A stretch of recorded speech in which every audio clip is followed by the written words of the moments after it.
panorama that conjures up images of goblins and elves. Tussock grasses and tree heathers dominate the landscape.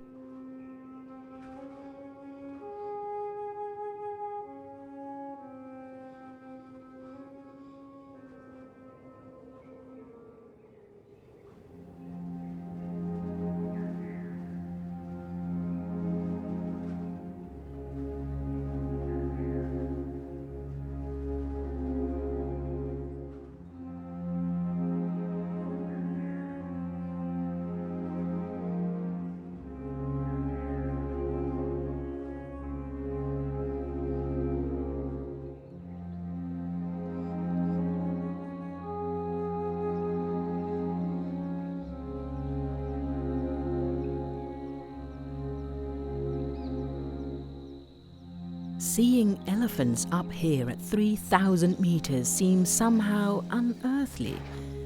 Yet surprisingly for such big animals, they can achieve great heights.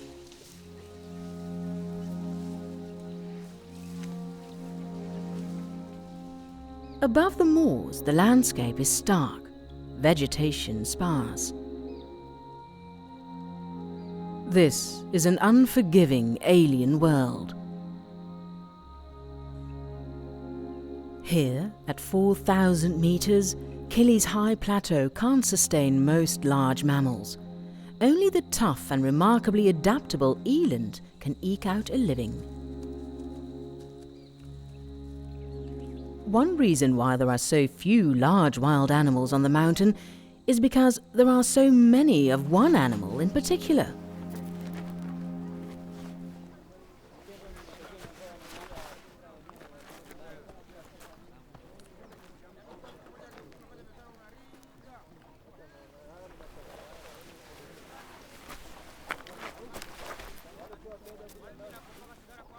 Conquering this mountain is the dream of many visitors to Tanzania, and about 20,000 hikers climb it every year.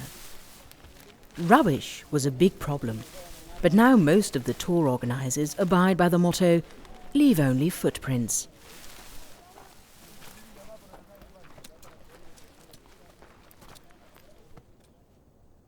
But even with the best intentions, there's always something left behind.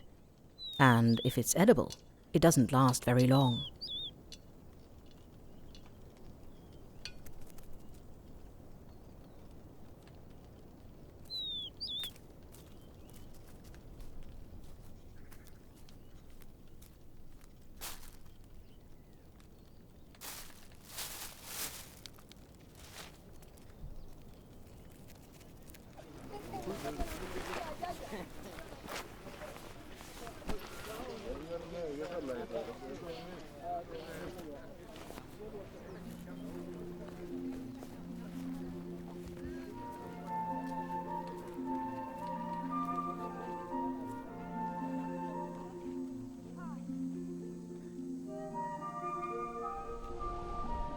Sudden changes in cloud cover and wind force can cause a drop of 20 degrees in as little as 30 minutes.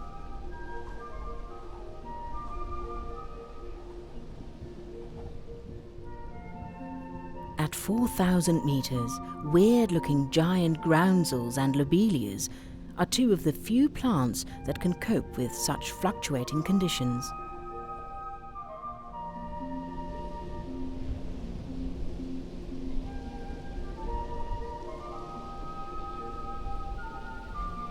After a night spent tightly closed, lobelias open like a new flower to greet the rising sun.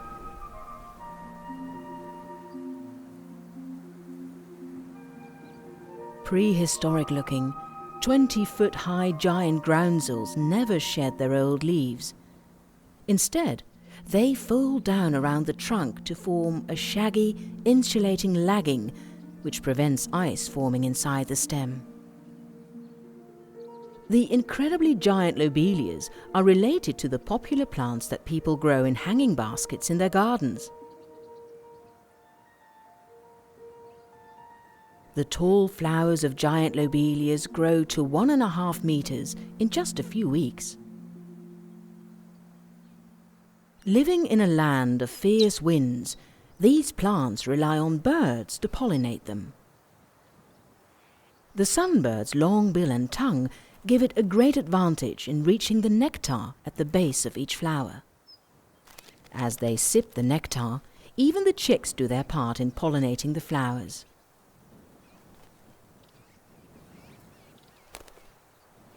This iridescent little bird has an intimate relationship with this astonishing plant, and is the only sunbird that can live at such great height. Many insects attack giant groundsels and lobelias. Little grubs and flies infest their leaf rosettes. It's thought that the sunbirds come as much for them as for the nectar.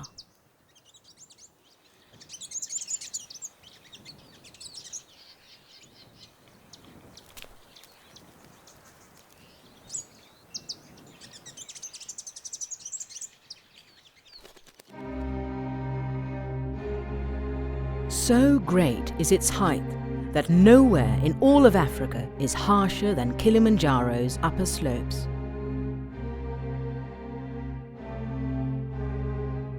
It came as a great surprise to the famous explorer Wilfred Thesiger to encounter wild dogs at 5,800 meters.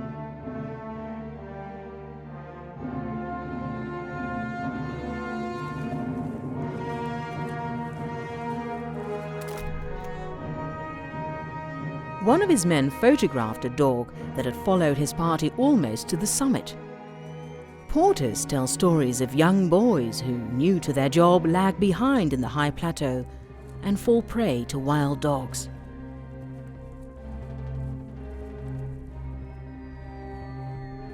And it's possible these aren't just fanciful tales. There was a report in 1979 of a lone porter who was chased by a small pack.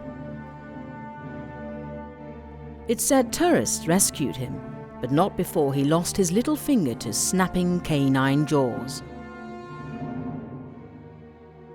Agile dogs are one thing, but a lumbering elephant up near the top would seem impossible.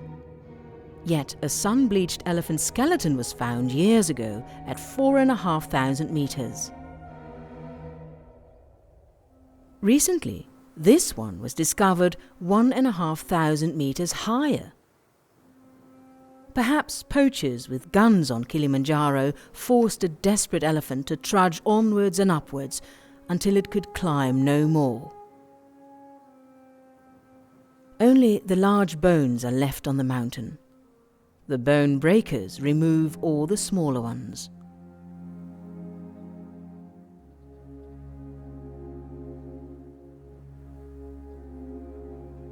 Lammergeiers, or bearded vultures, Africa's largest birds of prey, eat bones.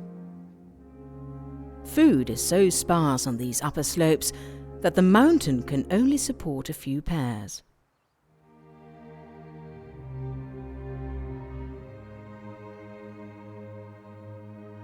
They scour the land below for food, soaring and gliding great distances. This is one large animal that can get to the very top.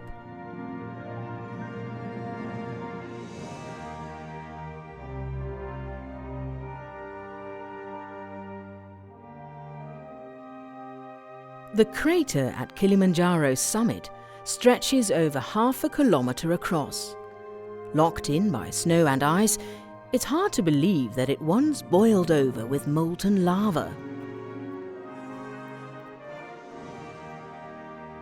For now, the giant slumbers, but the soil in the crater is hot enough to warm frozen feet.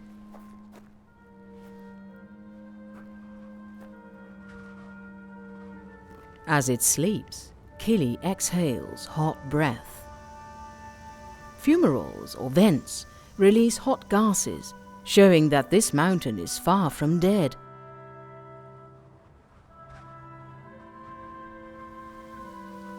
Sulfur and carbonate residues from active vents fetch a good price in the villages below.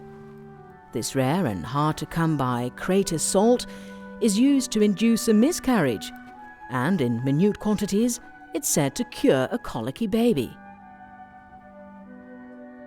Local tribes speak of aged elephants ascending Kili to die by hurling themselves into its crater, denying poachers of their precious prize.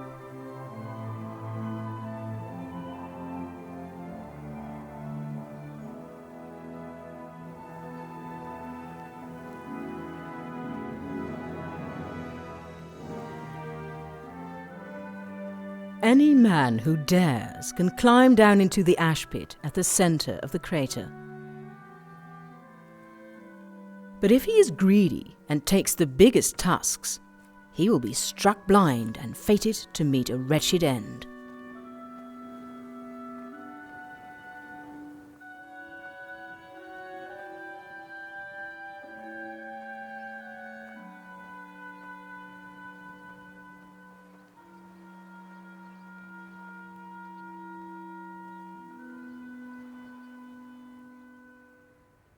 No elephant graveyard has ever been found, but there is evidence of a broader deterioration. Nothing is immune to the forces that shape our planet, even the 2.5 square kilometers of glaciers right at the mountain's peak. In these frozen, oxygen-starved heights, it's hard to believe that the equator is just 3 degrees to the north and the scorching plains are just a few kilometers down below.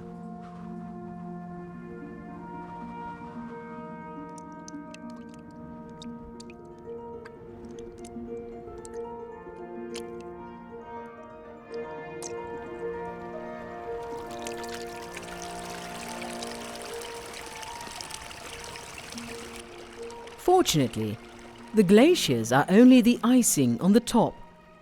The water that melts from them simply evaporates into the thin air. But what gives the mountain life is water from another source. It's the forests that are essential. This lush belt of trees absorbs rainfall and moisture from the clouds. The mosses and lichens that cover everything in the forest act like a living sponge.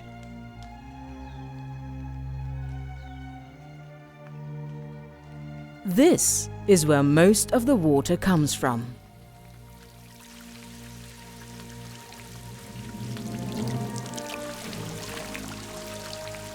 Destroy the forests, and Kilimanjaro will be laid bare.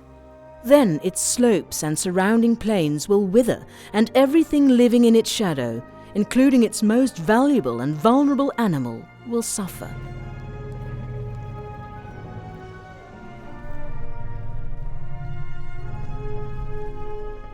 Kili's rare forest elephants have survived. Just tear down the trees, and they will have nowhere to hide.